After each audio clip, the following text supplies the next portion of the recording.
when the economy's good, everyone's growing, your customers are growing. And so they're trying to make money, right? And so if you come in and say, oh, this is going to help you make money and expand things, that's always a better sales pitch than, here's how you're going to save a couple of bucks. What are some tactical things that you do or you employ your customers to do or companies you work with? The big thing at your phase is win analysis. Is a really, really big deal. Like every time you win a deal, you need to understand exactly why and how. Who do you compete with? How are you different? What's the value you can deliver that nobody else can? Who's a really good fit for that value? What's the market you intend to win? Once I understand that, write some messaging for that. The defensibility is more in the point of view. It's not that they couldn't do it, it's that they won't do it. Well, how are you doing? I'm good, thanks. Oh my gosh. We are on with the product positioning queen in SaaS here. This is amazing. Yeah, super nice to meet you. So I read both your books, obviously awesome. Great. Sales pitch. This morning, just before this, I did also listen to your episode with Lenny on Lenny's podcast where you talk through some of your book stuff, which is just amazing. The setup. Thanks. Yeah, so it's all amazing stuff. And I have some amazing questions for you. As you know, or you probably don't know, I was at outreach.io for 7 years or so. So it was early there, spent a lot of time there. Working with a number of organizations on go-to-market side, right? And so all the mistakes you can see, I've seen them. All the great stuff that you can do, I've seen them, right? And all that. So yeah, would just love to get your take on. I think it'd be fun if we got creative today, April. I recently just even launched a new product, and what if we like roasted my landing page? Would that be awesome for you, or that would maybe that's a little too much? So here's the thing. Like, so people often get positioning confused with messaging. And so when they come to me and they say, hey, look at my website and tell me whether or not my positioning's any good, I'm like, how could I tell from looking at your website? Because there's so much missing information. So in order for me to figure out whether or not your positioning's good, I would need to understand, well, who's your competition?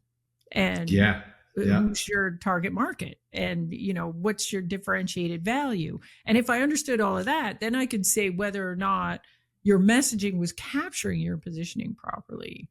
But you can't actually just look at someone's homepage and say, oh, positioning, like people will do this thing where they'll say, well, I don't understand it, therefore it's bad. And it's like, well, if I was selling to, I don't know, airline mechanics, I wouldn't expect you to understand it, would I? And it might be perfect positioning for airline mechanics. And so, it doesn't necessarily have to resonate with your grandmother in order to be great positioning, unless you happen to be selling to grandmothers, in which case maybe it should resonate with your grandmother. Yeah. But, so that's the thing. Like, so we can't actually do positioning on the fly like this. Like people will say, oh, let's, and I'm like, no, that's like walking up to me and saying like, is my positioning good? Or please position this product. It's like, well, we would spend hours trying to get enough background in order for me to be able to do that. So I made the classic mistake. It's one of the tricky things about positioning, right? It's just not that simple. Like positioning is an input to our messaging. Like if you came to me and said, April, what should the homepage say? I'd say, well, I'd be happy to write you copy for the homepage. But first, let's talk about, so who do you compete with? How are you different? What's the value you can deliver that nobody else can? Who's a really good fit for that value? What's the market you intend to win? Once I understand that, yes, then we can go write some messaging for that and assess whether or not that messaging is good, because we got something to assess it against. But we can't just look at it and say, oh, I don't understand it, therefore it's shit. Well, no. unless I'm the target audience, then, what my opinion doesn't actually matter at all. Yeah. So the main people I'm competing with today are, we've built a product that competes with Seismic and HighSpot. I don't know if you know those two products. They're kind of they're the big dogs in the space. So those are who we're competing with, right? I'm very honest about this, and we'll be honest on the pod. I was at Outreach, saw these products, implemented one of them, and was just like, oh my gosh, like, okay, this took forever. And then once it was implemented, no one liked the product, right? And that was actually what really pushed me to start Distribute, which is this product that we have now. It's just basically competing after those folks, right? I think they were great for their time. right? And again, I know we're not supposed to talk bad about competition and all that stuff. And this is a question that I actually have for you. I'm I think we thinking, can talk about competition, to be honest.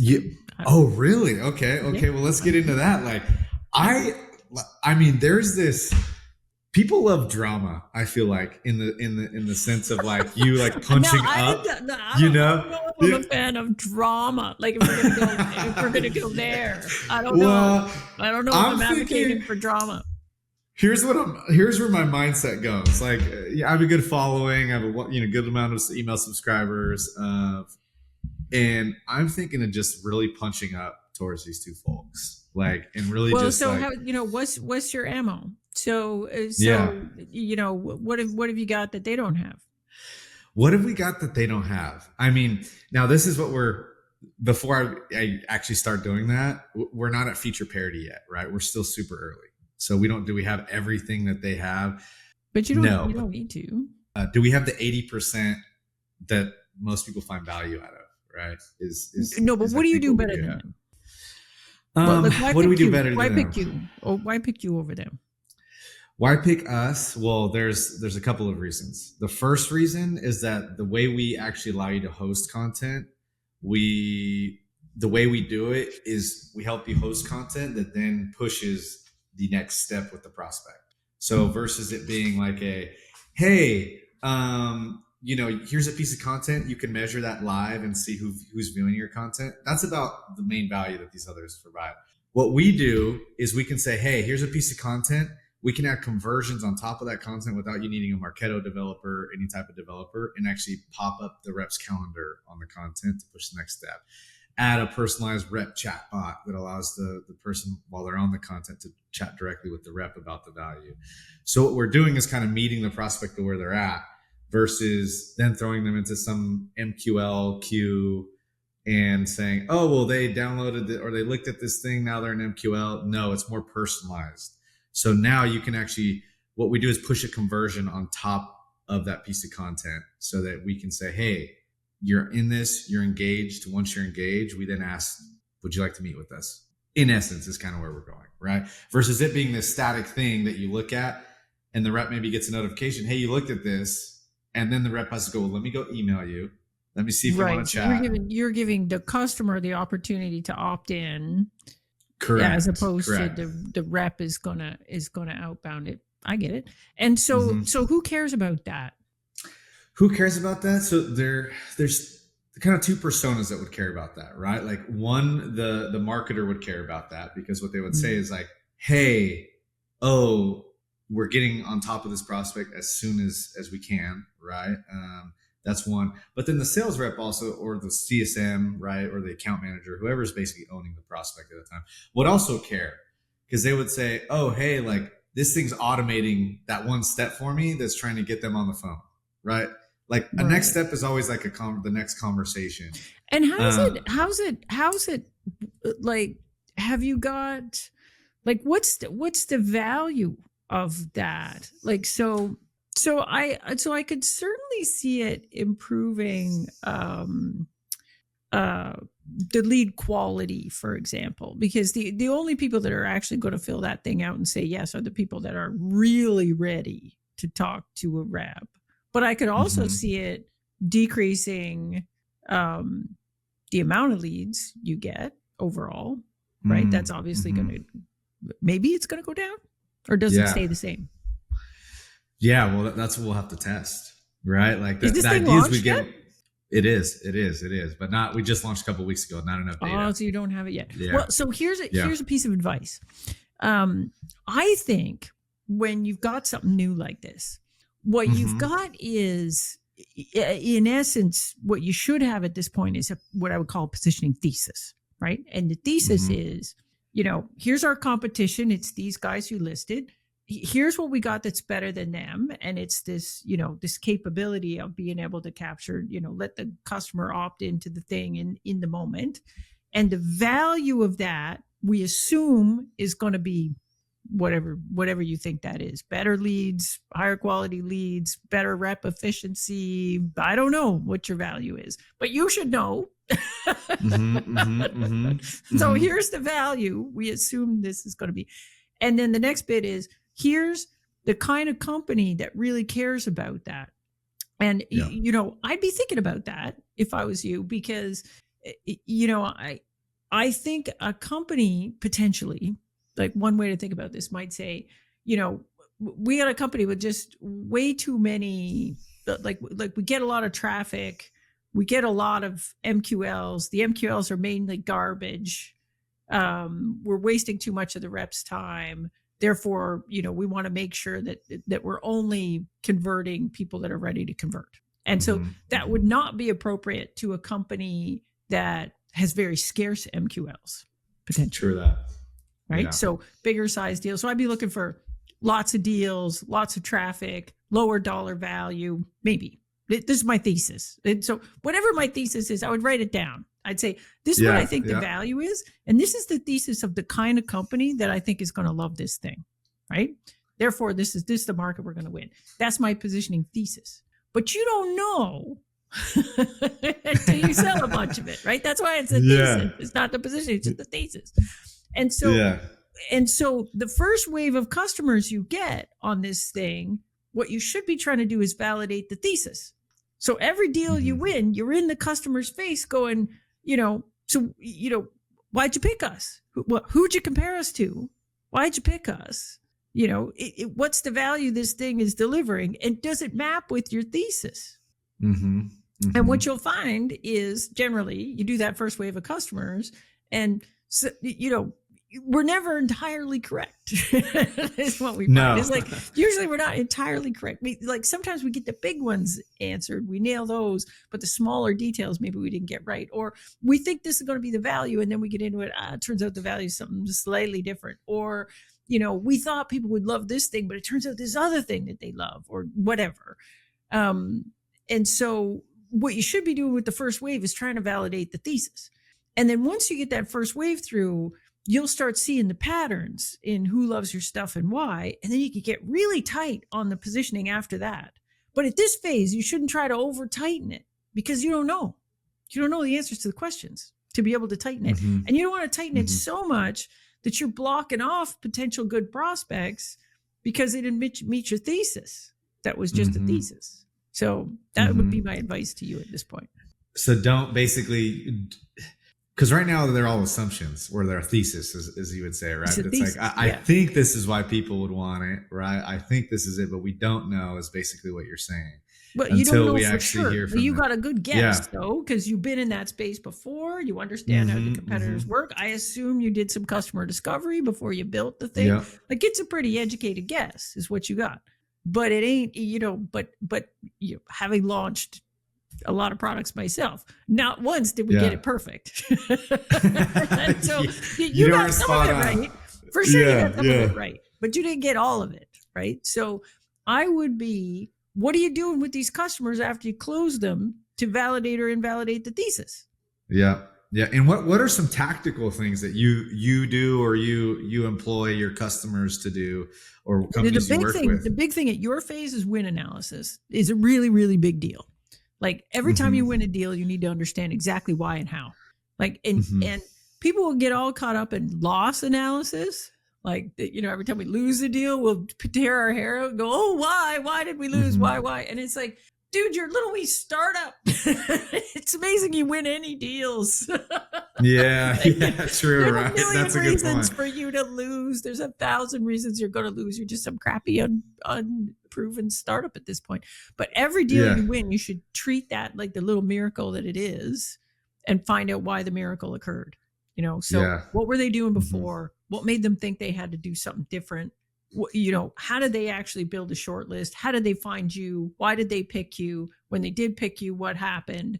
And I would be interviewing every single deal that comes through the door to make sure I really deeply understand that, because that's how you're going to figure out what the positioning should be in the future, how you're going to sell this thing in the future, how to tighten that up in the future.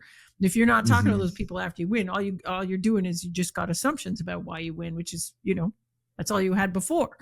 So what you should be doing is win analysis. You treat every win like the little miracle it is, and find out why it happened. And me personally, and this is, some people would disagree with me on this, but my personal opinion, having done a pile of this stuff, is I don't learn anything useful from loss analysis because there's a million reasons to lose in a company this stage. Everything good can be learned from the wins. So you got to really examine the wins and find out what happened in the wins. If you can do that, then you're going to get much smarter, faster if you focus on the wins and you should never win a deal without doing this interview afterwards. Yeah, that's really good. Yeah. And I will say all the companies I've been with was just loss analysis, never win analysis. I don't think I've ever. And what done did you learn from those. the loss analysis, right? Like it's all. I mean, it's the same stuff. Like you don't learn anything; you just validate what you already knew. You validate what you already knew, and like here's the thing: like we used to do it when I was at IBM, great big company, and we had giant named accounts, and in a giant named account, we should never lose a deal. Was the thinking. Right? Giant named account. If it's a giant named IBM account, why would we ever lose a deal? Like we already have footprint all over the account. We have coverage all over the account. We shouldn't lose a deal on anything where we sell product in there. That was the thinking. But if I'm a little startup, I'm a little startup, like the assumption is I'm going to lose 90% of the deals that I like. I'm going to lose all the deals. And so I could go talk to people and you'll hear things like, well, it just seemed kind of risky. Well, we picked those guys because they're the market leader. What are you going to do about that? Yeah, nothing. Nothing. Okay, you're right. Yeah. Yes. Nothing. Yes. You're not going to do anything with that. Like the only thing I ever learned at a startup from doing loss analysis is occasionally you'd learn that you got a really bad rep that just pisses people off. Oh, really? I hope that's not me. Yeah, occasionally you learn at this that. Point, occasionally it'd be like, why didn't you pick us? And they'd be like, well, we're going to pick you, but your rep was such a pain in the neck. And they were wow. Okay. This we can fix. Yep. Interesting. But other stuff, it's just stuff you can't fix. It's like, and most of it has to do with risk because you are risky. You're a super risky bet. And so, you're going to do as much as you can to reduce that risk. Otherwise, you wouldn't close any deals. But you can only go so far. At the end of the day, it's going to be way less risky to pick Seismic than it is to pick you. This is true. And how would you handle, I have so many questions for you, but the first one is we have two motions almost. We have this PLG motion and then we have this sales-led motion, right? And so... Do they connect to each other? Like you do PLG and then you get some users and then sales comes in over top? Yeah, exactly. Yeah, exactly. Okay. And again, we're still early, but we're starting this motion, right? And then the question I have for you is like, what's the perfect mix of the messaging to the PLG people versus the sales-led motion, right? Because the PLG people, you're talking micro benefits, let's call them. Right, you're talking for you individually. The positioning is generally the positioning is different. Yeah, exactly. Right? And so that's what I'm like. How do we do it? Generally, right? Like, the positioning is really different. Yeah. So generally, what you have is you've got positioning. So the PLG motion is for the end users, and so you've got end user positioning, which is all around, this is how you're going to make your job easier. And this is, like instead of doing this manually, now you're going to do this way. And it's usually about something like that, right? Or there's some other value, but it's value to the end user and it to the individual end user typically. And then what you have is this sales motion that comes in over top that says, hey, you got a lot of individual end users in your company doing this thing with our thing. Here's the value you could get if everyone was using it. And that's different. And that's the thing the manager cares about or the executive cares about, which is, don't you want to make sure this is standard across your organization? Here's the value you get out of that. Or you're going to want visibility into what's happening across all those things. Here's the value you get out of that. Or, there's some kind of support, compliance, security, some stuff like that. Oh, here's the value you get out of that.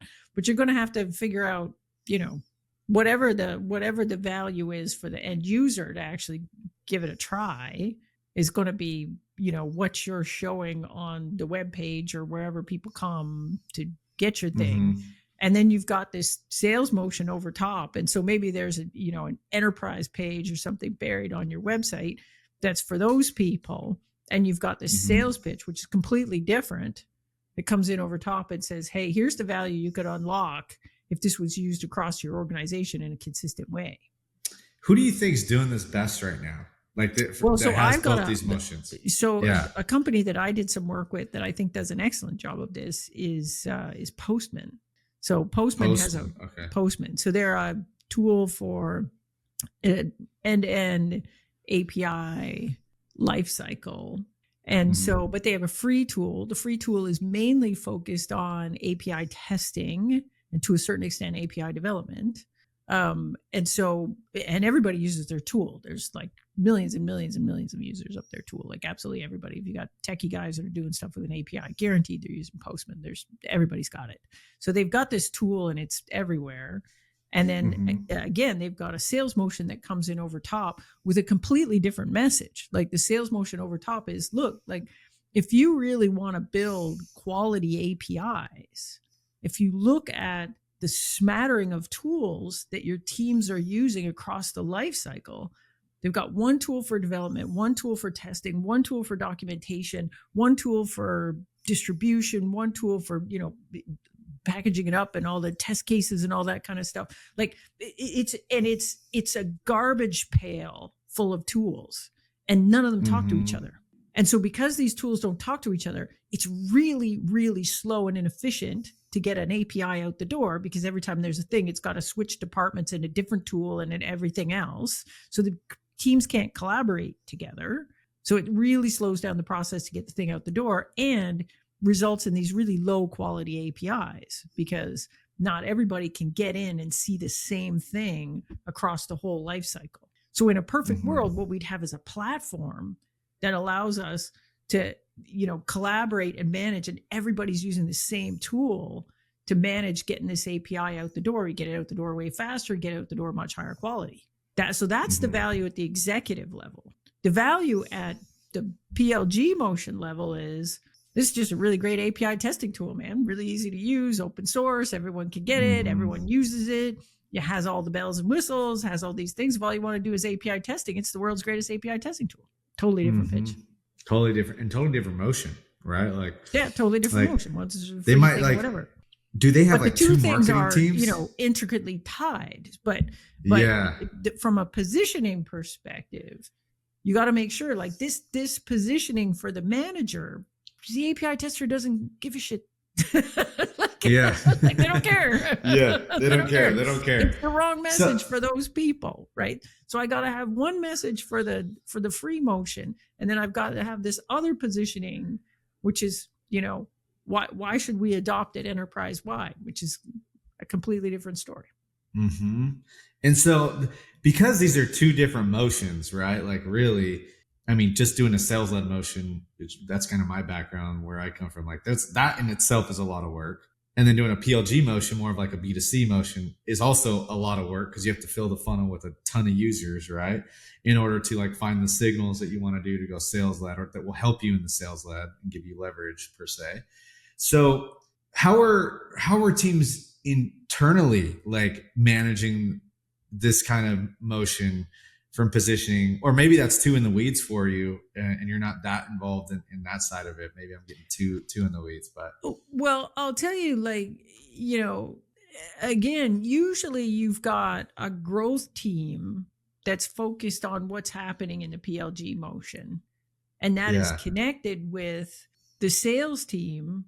And you have agreed upon, here's the criteria when this reaches this level, that's when a sales team gets involved, and here's how the sales team gets involved. I mean, that's one of the key things, is figuring out, when does sales get involved? Like if I took Postman as the example, one person in the company using the tool and testing probably ain't enough. So how many people is it?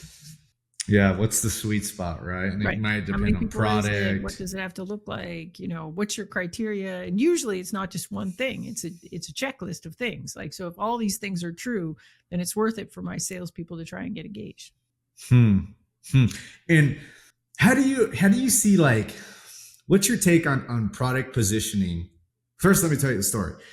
You have these companies, right? Things were amazing 2021, 2022, beginning of 2022, right? And they were selling everything like hotcakes. Companies were buying like crazy, right? And now it's hard as hell to sell anything, right? Like these companies are having. Not true. It's really easy to sell security software right now. There's a lot of stuff that's really easy to sell right now. It's hard to sell your thing. Hard to sell anything. Yeah, exactly. Let's clarify. Yes, hard to sell my thing. So anything sells and go to market very well right now, and then other things. Yeah, Healthcare things are on fire. There's lots of fire, security, dev tools. I just talked to a friend at Versal, right? Some dev tools going okay. So not all. But my question for you is, with these macroeconomic changes that we have, like, what's your take on how do you optimize your positioning for that, or should you optimize it for these macroeconomic changes, right? Like, what's your overall take on that? If you think about it, if we're selling to businesses and you think about the value we can provide to business, if I abstract that value all the way out, I really kind of only got two things. I'm either helping you make money or I'm helping you save money. Yep. That's all we can do for a business. Either helping you make money or save money. Now, when the economy's good, everyone's growing, your customers are growing, and so they're trying to make money, right? And so if you come in and say, oh, this is going to help you make money and expand things, that's always a better sales pitch than here's how you're going to save a couple of bucks, right? So when the economy's good, to make money is way better than to save money thing. When the economy goes bad, sometimes it flips. And so your customers are no longer in growth mode. They're in hunker down and try to survive mode. And what they're really trying to do is do the same thing with less people and less budget and less whatever. So if you come in with a value proposition all around saving, that actually sounds better in that situation. So that's the first thing, is I would look at, is your value about growth or is your value about cost saving? And maybe a cost saving value prop works better right now than a growth value prop because your customers aren't growing. So that's the first thing I would think about. The second thing is, I think when companies like your buyers are under price pressure, one of the best things you can do is get really tight on your targeting. So instead of trying to just target everybody, you're looking for the part of the market that is still spending, and you're targeting that. So, see the thing we were just talking about, like you were saying, nobody's spending any money. And I'm like, not true. Not true. Lots of parts of the economy are spending like crazy right now. And so is there a way to focus on those customers that are still spending, still have budget, still have money? Like if you were to take your whole target customer base, can I segment them and say, well, these folks don't have any budget, but these folks do. These folks aren't growing, but these folks are. Is there a way to get more targeted on that and tighten up our positioning there? And then all of that means you get to do more with less, right? It means your marketing's going to work better because it's more targeted. It means your sales is going to work better because it's more targeted. So when the economy gets tight, we don't have the luxury of just kind of spraying and praying and hoping our stuff lands. I think in times like this is when companies would really do themselves a favor by getting really tight on targeting companies that are most likely to buy. It's good discipline to have anytime, but it's usually a matter of life and death when the economy is really bad. Nobody's buying anything. It's like, what you need to do is take a step back and say, well, who is buying? Who does have money? How can we just target them? Yeah. And that's an interesting take, just because in my own kind of day to day, that's definitely, the case you see. You're like, all right, well, my mind, like what I'm used to is selling to B2B SaaS companies, the Snowflakes, the Twilios, the this, the that. But really, they have, what we've noticed is, and what a lot of people are noticing, they have tool fatigue, right? They're like, no, we don't need more tools. We're trying to get rid of stuff. And so based on that, I'm like, okay, maybe we can like change our messaging a bit to be more of a consolidation play, where we're not really a new tool, but we're coming in and displacing 3 or 4 that you may use. And so in that sense, we're actually that's a growth versus cost saving thing, right? Now you're cost saving. Yeah. We're going to replace a whole bunch of things. You're going to save some costs. Yeah. That might be one way to do it. You could try it, right? The other thing is like, why does it have to be B2B SaaS companies? Well, yeah, that too, right? I've kind of like noticed like, okay, well, Yeah. they're really tough to sell to right now. Who else can I sell to, Yeah. So And you want to test that, right? Because the thing was built with B2B SaaS companies in mind. So, going too far beyond mhm. that, you're probably in the realm of, nah, it's probably not going to work. But I would be thinking about that. Like, Yeah. you know what I'm hearing is we're coming out of not just, it's not just that the economy was really great and everybody was buying tools like crazy and all this stuff. What I'm hearing is that we're coming out of this big wave of all of the tool vendors really going hard on product led growth. And what I'm hearing from companies is that it got to the point where all the end users were slapping their credit card down for like everything. Mm. And now purchasing is popping their head up and going, what the heck? We got to get some discipline in how we buy software in this company. And we can't have 500 users paying full price for a tool that if we had went and done an enterprise deal on this, we'd have got a big discount. Yeah. Yeah. And so now that everybody's in cost cutting mode, what I'm hearing is there's this big pullback from allowing the end users to actually buy all this stuff. I went to a conference where there was a person from HR came in, and the person from HR said, "Do you know what the number one role we're trying to fill in B2B tech companies right now is?" And I said, "What?" And she says, "Purchasing." So I think we're going to see a little bit, let's see how much, but a little bit of pushback from this. Hey, we'll just let all the end users slap the credit card down for a thing that's a couple $100 a year or whatever.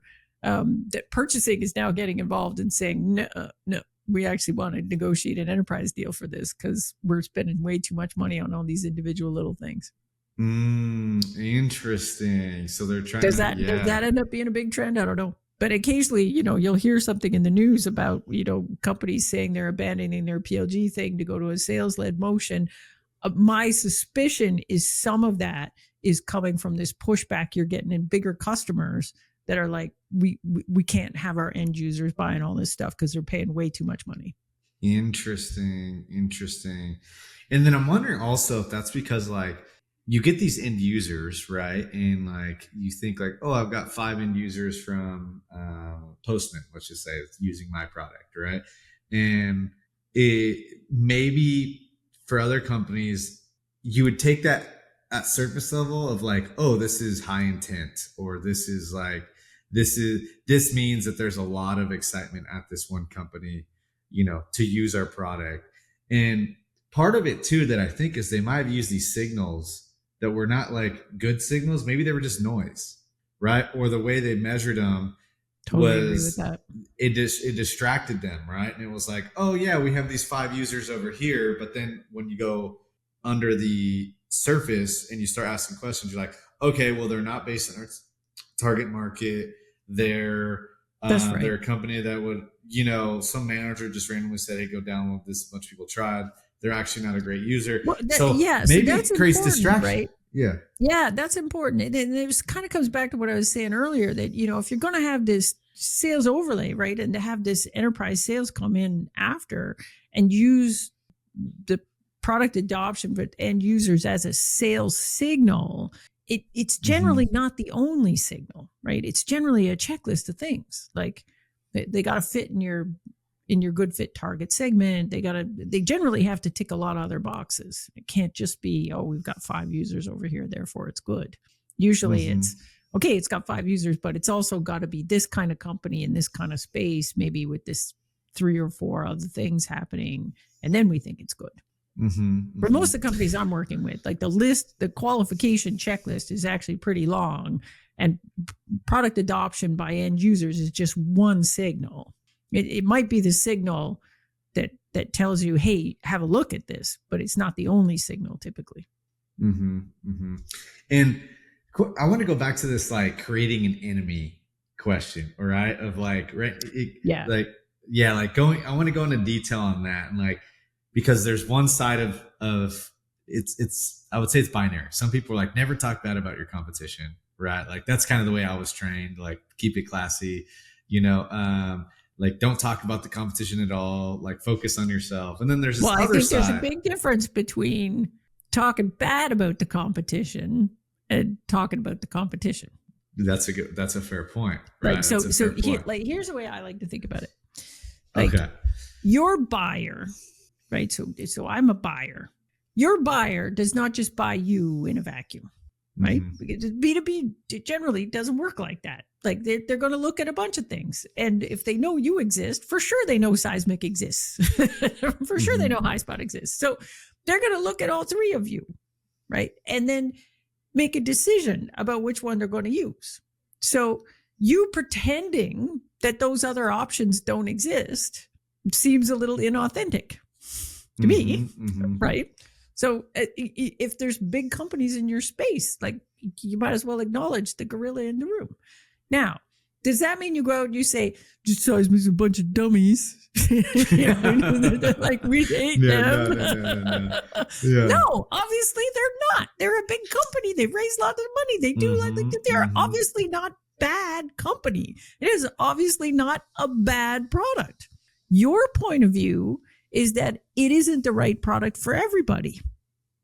And so what you have to do is clearly articulate why they do not serve your best fit customers as well as you could. That's the key. So usually what you would do is you would come in, if they're a real gorilla in the market, you could name them, but you don't have to even name them. You could say, look, there are traditional, let's call them content management systems used for this purpose, and they work like this. And what we found is the problem, the downside with those things is this. So we've envisioned a different approach to the problem. And our approach to the problem is fundamentally different from the way they do it. We do it this way. And we think that is much better for companies that look like this. And we're not saying they're stupid. We're just saying they're different. And what we're saying is we're better if you care about these things, or if you look like this, or if your situation is like this. And so we're saying they're great. They're amazing. They're the market leading thing. They're great, but not for this. They suck at this, in fact. Yeah, but I saw this. Not everybody cares about this. Not everybody. So usually, like in my opinion, a good sales pitch does this because the customer they're talking to you, they're talking to Seismic, they're talking to Highspot, and they can't figure out what the difference is because none of you are talking about the competition. So all of you are saying, we're the greatest thing for this. Oh, we're the greatest thing for this. Oh, we're the greatest thing for this. And you're making the customer figure it out.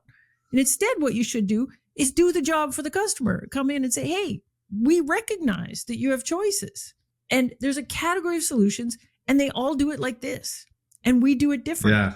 So either you care about this or you don't. If you don't care about this, you should pick them because they're better. But if you do care about this, then you can't pick them because they just don't do that. So I'm not saying they're dummies. I'm just saying they're different.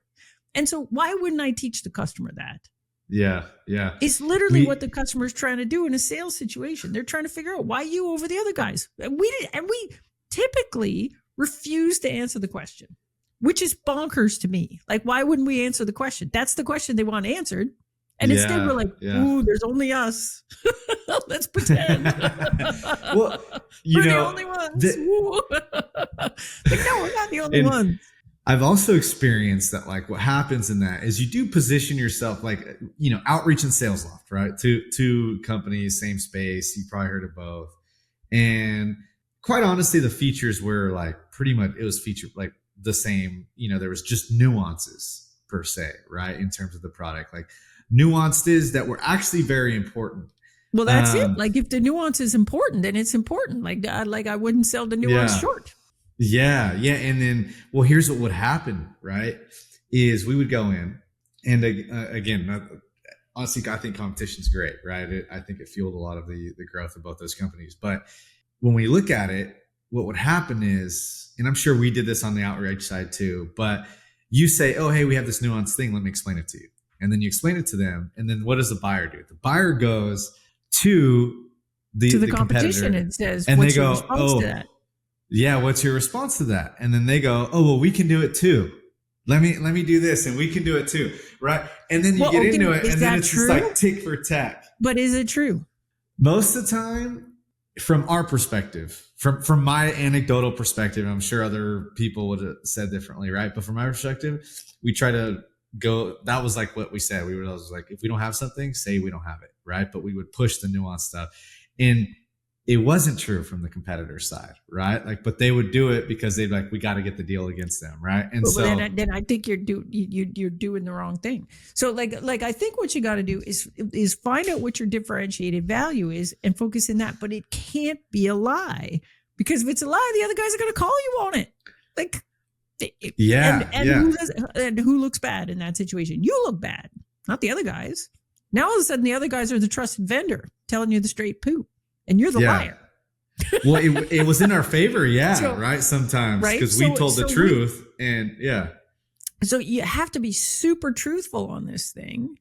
Now, if you have a competitor that stretches the truth, and you say, "Look, they fundamentally can't do this thing," and then the customer goes over and says, "Hey, they said you couldn't do this thing," and they go, "What? We absolutely do the thing. Oh, it's really complicated and whatever. Like but but we do the thing."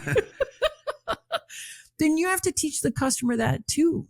Like, you have to teach the customer that too. You have to say, look, like, they do it, but they do it in this way. And so if you go ask them, they're going to say they do it. But ask them how long it takes. Ask them how many people it takes. Ask them how much more it's going to cost. Get specific, right? Right. Like, you got to get really specific. What you got to think about, what you're actually doing is teaching the customer. You're not selling them, you're teaching them. And so you're going in and you're saying, look, there's lots of ways to solve this problem. We have a fundamentally different way of looking at it. Therefore, we do it like this. Now, can you do it with the other thing? Yeah, you can.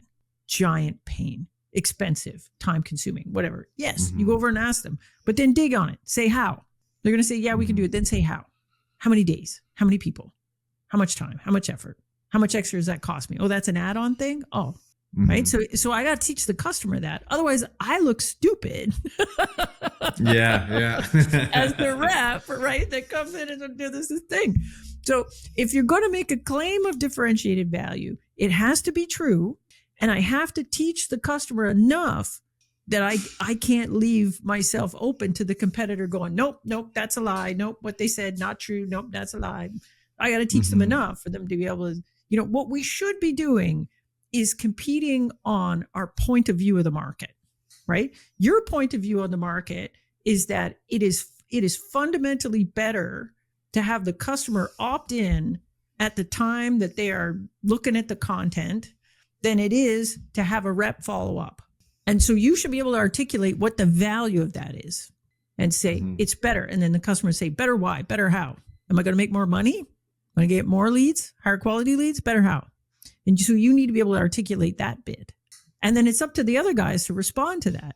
And they might say, well, yeah, we could actually have a little form in there, a little thing that does something. I don't know if that's true with any of these guys. But if it is true, then you need to teach the customer, yeah, but it's not out of the box. It's a custom thing. It's an add-on thing. It costs services, what everything is. Yeah. Right. Yeah. And, I don't know what the thing is. And for like, I think something interesting, we just raised some money recently, right? From a couple of firms, which is awesome. Yeah. Thank you. And so, the big question that we would have when talking to a bunch of investors when we're raising, because we got some traction and all that is like, hey, how do you think about defensibility? Right. And I was very honest with them. And what I would say is like, look, as it comes to like building software, I don't think you can be defensible in terms of the tech much anymore. Right. Like that is sometimes you can't. Sure. If you're building new battery technology like Tesla or like, doing one of these big things. Sure. But when it comes to like a software platform or tool, like patents are a thing. Yeah. Patents are a thing. But the defensibility is more in the point of view. It's not that they couldn't do it. It's that they won't do it. Because usually the defensibility is that it's not that they couldn't build the thing. It's they won't build the thing because it undermines their core business. Yeah. That's because they would also, why can't Outreach just go and build this? And I would actually, because they won't. I know the roadmap. I just know they won't. Like, yeah. Well, so in that case, if they could build it, and there's no reason for them not to build it. And especially if you become successful, like there's no downside to them building it. There's no threat to any other part of their business. If they build it, it doesn't, you know, then yeah, it's not defensible. And you need to think about where else your moat can be on your roadmap, right? Like, so while they're building that, what are you building that? But most of the time what we've got is like, so I'll give you two examples. So one is I worked for a company and we did have a defensible thing because the underlying data structure was different, and our big competitor wasn't going to do a rewrite of their whole code to change the data structure. So we didn't have a patent on the thing, and it wasn't that they couldn't build it. They just wouldn't. It would be way too much effort, and they'd have to throw out everything they already had. So there's no way they were going to copy us. Like, there's no way. And there was no way to build it on top. So we had technology that was different, and we weren't special. We just, you know, their stuff was older and it was built a long time ago. All our stuff was newer and it was built now. There's no way they're going to throw the whole thing out and start from scratch. And that's literally what they'd have to do to copy the thing that we had. Defensible. Here's another one. So when I was working in the database business, I was at IBM and we were competing with Oracle. And our whole thing was openness, open standards, adherence to open standards. And part of the reason why we cared about that is we didn't sell applications. We only sold middleware, the middleware vendor. Oracle sells the whole stack. And in fact, they make most of their money on applications. And the middleware just comes with it. So if I'm in a database fight with Oracle, this is back then, I don't know how they sell it now, but back when I was selling against them, if we're in a database fight with Oracle, could they have made their database and a better API and adhere to all the standards and be just as open as ours? Yeah, that's not a problem for them to build that. Do they want to?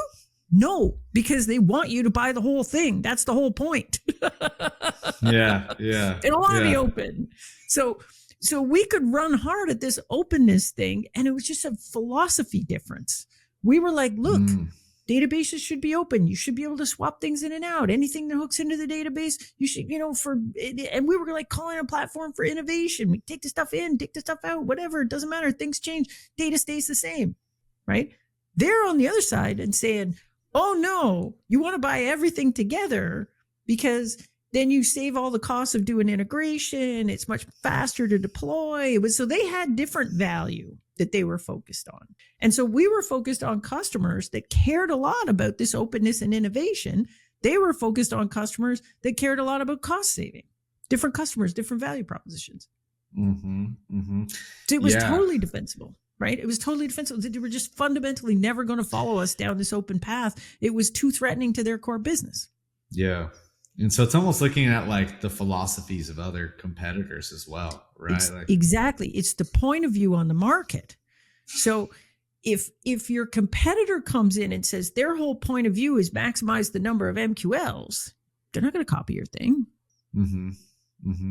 And I'm making this shit up because I don't know anything about any of these companies, but you know what I mean? Okay. Like, but that's the thing you need to look at, right? Is typically what you've got is the company has a point of view on what good is in the market and what the point of their tool is. And if your thing comes in and is it cross purposes to that, you can beat them, assuming there's a customer that cares a lot about what that value is that you're going to unlock by doing it that way.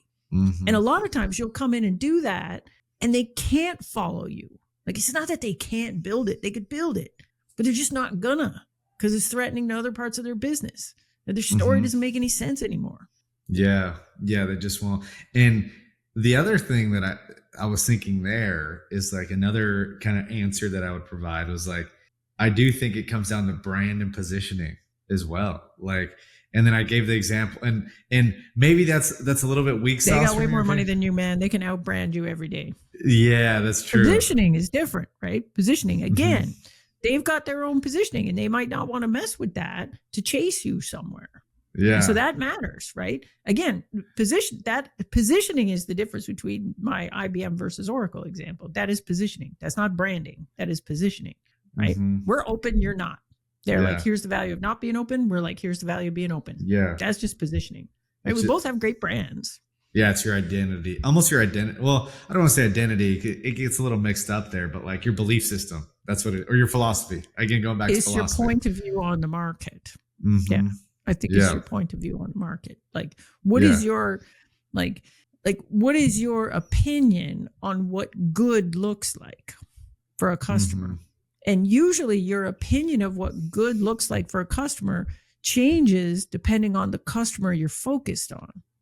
So if I take the IBM Oracle example, our point of view on what good looks like for a customer is this openness thing, because our customers are intensely concerned with innovation and they don't want lock-in at any level. So they don't mind paying some extra to do the integration work to get it all play nice together, because they're not locked in. And when they want to swap something out, they can swap it out.